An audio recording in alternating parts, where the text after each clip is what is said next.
En effet, Camille, Lisa Serpiani, pénètre dans un immeuble avec un sac. Le fils de Laetitia, Caroline Rioux, n'est pas sûr de lui et veut stopper la filature. Mais l'enfant adoptif de Franck est persuadé que sa sœur est en lien avec ses disparitions. Elle lui demande de continuer la mission afin de découvrir la vérité.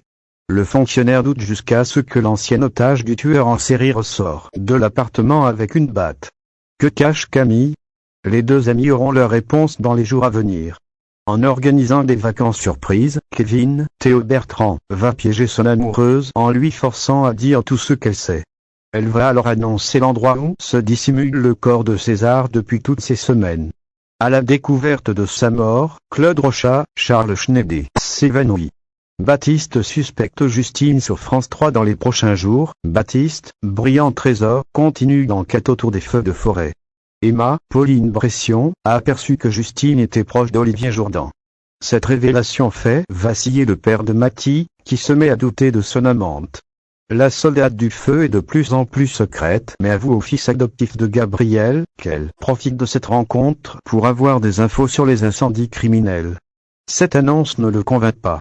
Mensonge après mensonge, Baptiste décide de faire une alliance avec sa compagne pour coincer la sapeuse pompière.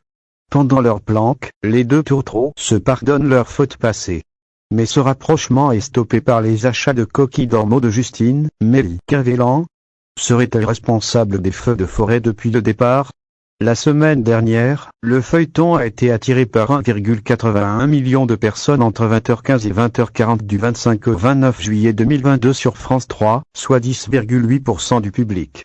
La série est en dessous de la moyenne des semaines précédentes, suite à son changement d'horaire de quelques minutes, sans prévenir les fans.